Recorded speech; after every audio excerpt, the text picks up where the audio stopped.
trimming your blocks. I have 3 blocks laying right here. I have a small one,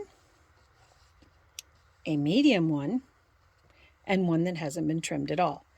Let's push this one out of the way and bring the medium and the small nearby. Now you're going to need your rotary cutter and a ruler that you can see through, that can show you the correct size. So I'm lining these 2 up. Look right here. Do you see the difference? This one has been trimmed and this one has been trimmed. This one has been trimmed smaller.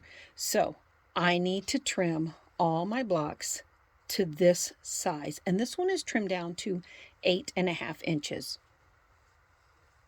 This one is 9 inches. So let me show you how to trim to the correct size. I'm going to take my clear ruler. Now you're going to see the light reflecting in the ruler because this is clear. It acts like a mirror. But you're going to take your 45-degree line and align it on this seam that's going on the diagonal. Now I need to trim, like I said before, I need to trim it to 8.5 inches. So the first thing I'm going to do is find midpoint. I'm going to do math.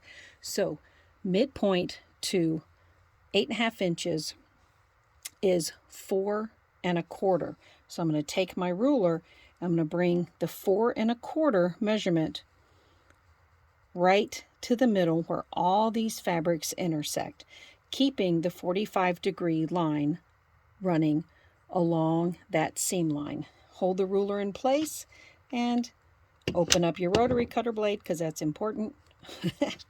And trim or cut and cut. Now that's only 2 sides.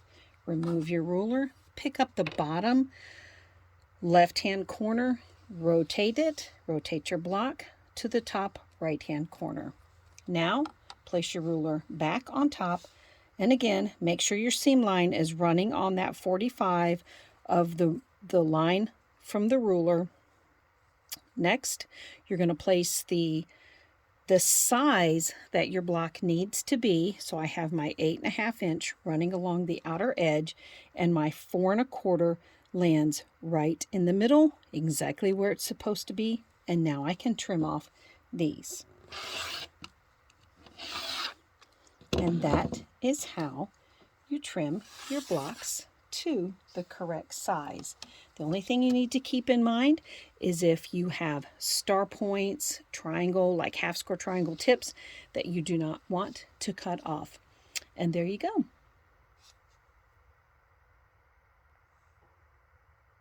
Thank you for watching Quick Quilting Tips with Nancy McNally of Nancy McNally Quilts. Have a wonderful day and happy quilting.